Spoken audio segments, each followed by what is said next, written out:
Hey listeners, Chris Goede here with some bonus business insight before we jump into today's episode. If you're looking for the right place to host your next business gathering, conference, or event, look no further than Orlando, Florida. It's no coincidence that Maxwell Leadership hosts our biannual International Maxwell Conference in Orlando. Between its many luxurious hotels, meeting spaces, and venues, Orlando is the perfect place for you and your team to gather, collaborate, and grow. Whether you're traveling for business or bringing your company for a meeting, there's a reason Orlando is as much a business capital as an entertainment one. And let's not forget the delicious cuisine at one of the many Michelin-rated restaurants where your team can kick off your evening. So before you plan your next business event, check out Orlando, where the possibilities for business travel are unbelievably real. Learn more at orlandoforbusiness.com.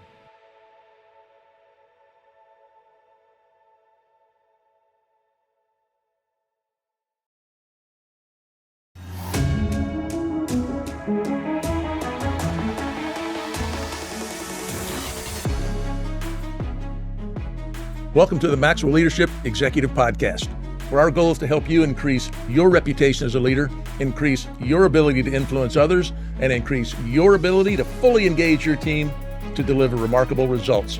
Hi, I'm Perry Holley, a Maxwell Leadership facilitator and coach. And I'm Chris Goede, Executive Vice President with Maxwell Leadership. Welcome and thank you for joining. As we get started today, I just want to remind you, one of the things that we love about this is we hear from so many people that share this with their team, and then, get their top takeaways as they start meetings. And did you get that one from London, from the even the I teams? did. I'm feeling global all of a sudden. Yeah, so. And I got another story to tell you about.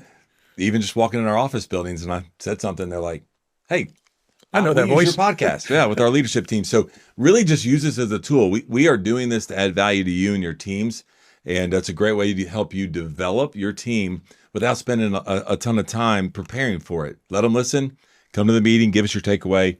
And one of the great ways to do that is if you'll go to maxwellleadership.com/podcast, and under this lesson, if you'll click on the learner guide that Perry's created that'll go along with this, it'll have some notes for the team. You can also leave a question that you may have for us there about leadership. We'd love to answer it on a future session. Well, today's topic is called A Simple System for Success. And I love where we're going today because you have to have a system. I think everybody's got to have the system. Chris Fuller, one of our great executive facilitator and coaches, I always heard him say, lead where you're strong, and then, hey, put a system or a team around where you're weak, right? And so I know where my weaknesses are, and I got to have some systems. And I think all of us, and I think successful leaders have to have systems. Perry and I are big sports fans, and so we're going to actually lean into one of John's mentors for this lesson. So I'm excited to talk a little bit about this and kind of talk about the relationship between his system and then what it looks like from a leadership perspective. So we're talking about Coach John Wooden, who is a legend when it comes to college basketball coaches, and John had the privilege to be mentored by him. So let's dive in and let's talk about his system and then what it looks like for leaders. Yeah, so I've led, as you have, for many years, and we're always thinking about how to win, and, the score, and look at the scoreboard, and got to get the quota, we got all these things. And I was reading John Maxwell talking about lessons he learned from John Wooden, Coach Wooden, and they said a coach would always be asked, what's your plan for success? How do you plan to take these young men and succeed? And do you have a system? And I'm waiting, to hear all this technical aspect. And Wooden said very simply, yes, here's my system: condition, fundamentals, unity. Wait a minute, what? There's no, all the players, when you hear them, he never talked about winning championships. Yeah. He talked about being in condition, being a master of the fundamentals, and playing as a team, unity on that. And I thought, I wonder if there's a simple system for us as leaders. Do I make this too hard? And there's a number of examples I could give around the number of coaches that have figured it out, that if you do the basics well, if you play well as a team and you're in good condition, you're going to go far. I love the word simple, but let's not mistake that it's easy, right? Because it's not easy. But I love the fact that it's simple. Simply profound is what I was thinking about. And then Perry, in my notes, gave me something to look at with Vince Lombardi. He knows I'm a huge football fan. And so same thing. What was his kind of system? And here's a quote from him that we want to share with you. He says, football is two things.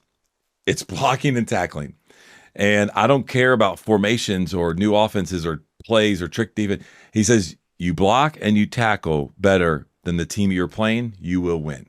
And it goes back to that simplicity of the fundamentals. It made me think too, I've read some Lombardi stuff in the past, and no matter how many years you'd been in the NFL, as you showed up for training camp that next year, he literally, if you're looking at us and joining us on YouTube, he literally would hold up the football. And if you're listening to us, I'm holding my hand up in the air, and he'd say, "Gentlemen, this is a football," and they're playing professional football. But he brought it back to the basics and really tried to keep everything extremely simple. Yeah, and Coach Wooden was well known as the very first day in camp and he won 11 championships, I think 7 in a row. It was unheard of, but he said they start camp the next year and he'd have an entire session on how to put on sweat socks. Oh, that's right. And and it was and you thinking, hey, we're champions, we won. He goes, yeah, but if you don't put your socks on right, your shoes are not going to go on right. You're going to have a blister. It's going to put you out. You're going to hurt. Fundamentals and basics and being in condition. I thought, there's so many great examples of that. So I just thought if we could just banter a bit on how does this apply to a leader?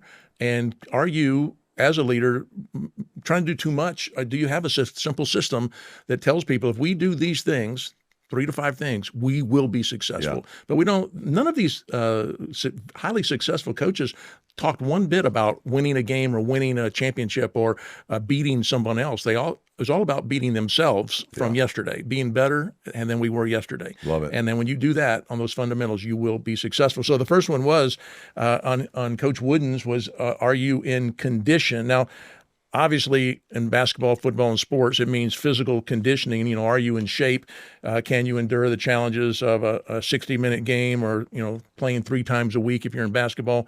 But how do you think condition translates to leadership and looking at ourselves? I think 2 ways. Look at ourselves, and then how do we help our team when it comes to condition? Yeah, so the first thing I actually went to is the physical side. So let's stay there just for a minute. As a leader, and as an individual contributor, there's a lot of weight on what we do. We bear the responsibilities. And so I think the more that we can take care of our bodies and be in condition, so let's stay on the physical side of it real quick, I think the more effective that we can be. It gives you energy. You know this. You've talked to me a lot about this and the amount of walking that you've done in the past and staying active. It gives you mental clarity when you're in condition. Again, I'm talking about the physical condition right now. Helps you with decision making, stress management, and even just to be a little bit more resilient as you're going through. So physical condition can help. But from a leader condition, like how am I conditioning, myself as a leader? It goes back to one of our core values here, which is growth, right? Like, am I continuing to prepare myself for what is to come? Mm-hmm. Am I, right? So you think about during the off season, a basketball player talking about coach, he'd be like, hey, we got to show up. We got to be in condition. We got to be in shape. Same thing all year long. We're going to run because we got to be in condition for at the end of the season. Same thing is that if you wait, to prepare for the moment, it's too late. And so what are we doing to condition our mind around different areas of our business? What's going on? The innovation? Are we prepared for meetings? Are we prepared for reports? And so you think about this as, am I prepared as a leader? The other thing is not only that, but is my team prepared from a growth standpoint? And one of the things that I thought about around this was actually what we started the podcast off today. Is your team growing together? We want everybody to have an individual development plan and a growth plan, and we believe in that. But I would also challenge you. Some of the greatest comments I've gotten from our team about when they felt like we were in the best condition as a team was when we were growing together. And they give me examples. Remember when we went through that study and on this and that? And I was thinking, really? Like, At times I was like, that's another hour on my calendar, another meeting, whatever. But to this day, years later, they go, man, I feel like as a team. And so just allow that to happen to build that condition of the team to be ready for what's to come. Well, you gave a great example of, we talked on a podcast some time back about, well, I don't have time. I got to add another hour. When am I going to do this development? And it really, the lesson we gave was stop trying to add leadership development to your calendar, add leadership to development to the things already on your calendar. That's so good. I know that you just made a change on our weekly team meeting that we had a little segment at the front that most people enjoy, but it didn't add a lot of value. It was kind of a level 2, get to know each other, but we know each other pretty well. Yeah. And you add maybe some input you received. You said, hey, let's take that. It's already on our calendar. Let's add leadership development to that. So we're gonna do a book study, one of John's new book, High Road Leadership. Yeah. We're gonna go through that together. I thought, fantastic. You just added leadership development to something already on your calendar. When I think of conditioning, I've so taken by some of the great boxers that would say, everybody wants to be under the lights, but are you willing to do the things that I do to be under the lights? Mm-hmm. And so conditioning, and that physical conditioning, to me, I call this, and I've been teaching on this a lot, it's getting a lot of attention from folks around how do you invest or spend your unseen hours. Everybody sees you when you show up at the office. That's the lights. Everybody sees you when you make the customer call. That's the lights. Everybody sees you when you come into the team meeting. That's the lights. What have you done when the lights aren't on in the unseen hours? Maybe early in the morning, maybe late in the evening, maybe during your lunch. What are you doing to pour into you, as you're saying, this development plan so that you are ready and in shape? And I'm also taken by something you said around preparing, is that John talks in Today Matters about your success is made up of things, your daily agenda. It'll determine your success is your daily agenda. But he talks about, are you preparing or repairing? Yeah. I think the people that are conditioned are prepared for what's happening today. Yep. The people that are out of condition are repairing from what they should have done yesterday. And so this idea of condition, while it sounds like a sports term, I think it highly applies to me as a leader. Am I prepared? Am I in condition for today and what's coming? And is my team in condition for what's coming? Are you ready to elevate your leadership to new heights? Join the movement towards High Road Leadership with John C. Maxwell's latest book. In High Road Leadership, John explores the power of valuing all people, doing the right things for the right reasons, and placing others above personal agendas. Learn how to inspire positive change and bring people together in a world that divides. Order now and receive exclusive bonuses, including a keynote on High Road Leadership by John Maxwell himself and a sneak peek into 3 impactful chapters. Take the first step towards becoming a High Road leader. Visit highroadleadershipbook.com to order your copy today.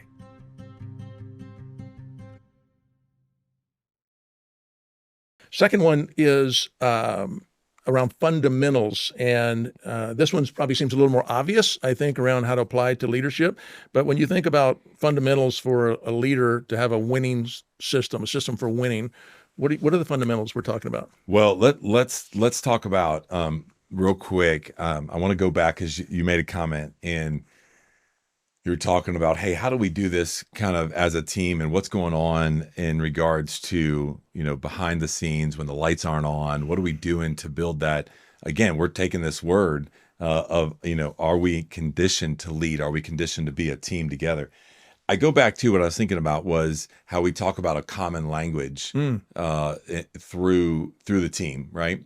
And that's why we lean on the 5 levels of leadership, because it is a methodology that conditions us to have a common language that when the bullets are flying, decisions are being made, tensions are high, frustrations, whatever it is, we know that we have a common language where there's not a gap of misinterpretation in certain things, right?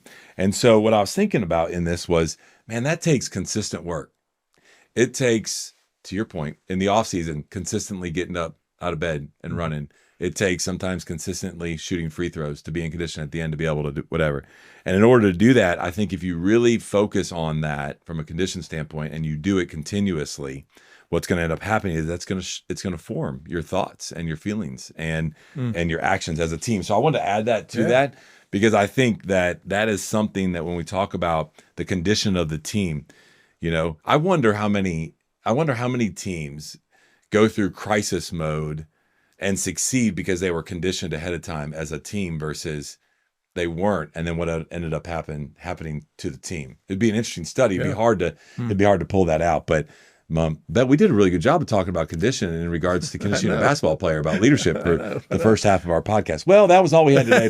All right. So when you talk about fundamentals, this goes right back to what I was saying when we talk about a common language around, the 5 levels of leadership. This is what Perry and I kind of built this podcast off of, and what we've seen change the culture of organizations. It is the basics. It is the blocking and tackling of leading, and not only organizations, but also leading people, right? And they're like, I'm not a leader. I don't. No. This is about influence. And so just real quickly, as you think about this, as a refresher, we talk about level 1 being at a place to where, people have to follow you, right? You are leading because you have a title. Now, you're going to start there, but we talk about all the time, you got to go quick. We don't want you to stay there. We want you to move up, which is that level 2.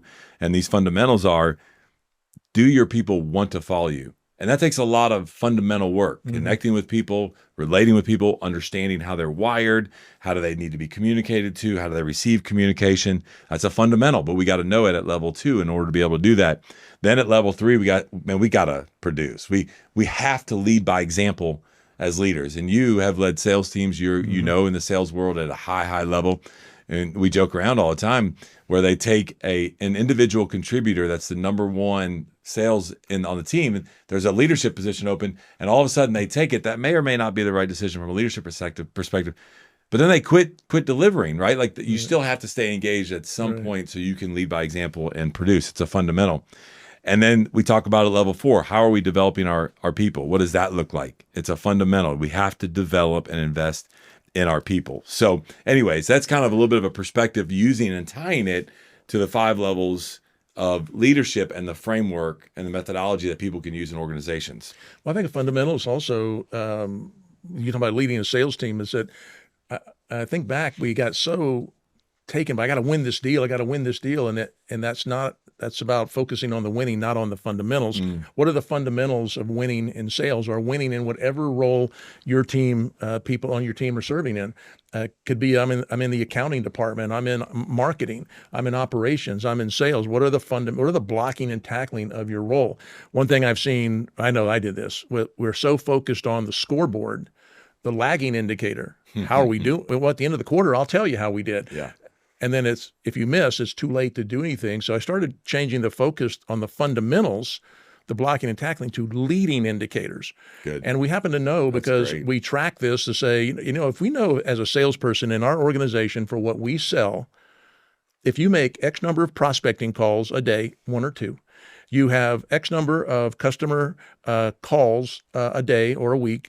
If you have X number of customer lunches or whatever, you have X number of proposals presented, that over the course of the quarter or the month, or whatever your measurement is, you'll make it. Yep. We've done the math to say, if you do these actions, these basics, we know we'll make. And I know you do this now, because on our Monday meeting, we go through our sales team. How many calls did you make? Yep. And how did how many prospects did you talk? How many customer touches did you have?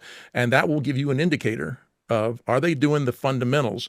Right. So many people show up and think, I'm just going to knock it out of the park. I'm going to win this one deal and everybody will be happy. And then they don't get the one deal.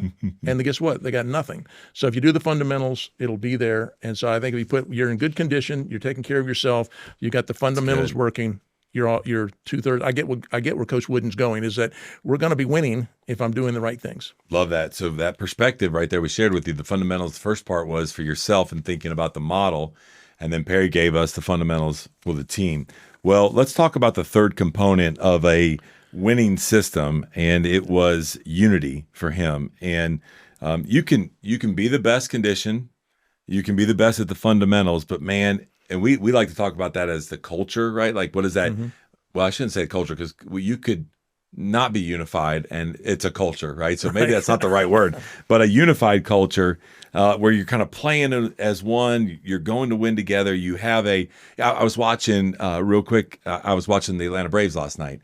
And so it was interesting because, these guys nowadays, when they get on base, they're always looking back at the dugout and doing some type of kind of hand movement or gesture. And if you're watching on YouTube, they're doing this year, right? And I was like, I didn't pay attention to it, right? I got it the year they did the chop. Yeah. I got that. And what is this? Yeah. So the announcers last night literally said, they go, hey, that's togetherness. That's their theme this year. And I was like, oh, that's brilliant. It is, right? Like that's a great, that's the unity though. They decided as a team, we're going after togetherness. And so now every time they get a hitter on base or, and depending who the player is, sometimes it's a little bit more dramatic than others, right? You see them kind of clasping their hands, Right. and it's Cool. that's a I love together, that. see that unity theme. So, give us some of your thoughts and some experience you've had, or maybe some coaching calls you experienced where leaders are promoting unity. Well, it just, are we together? Are we acting as a team? And just like the Braves thing is really a good mind,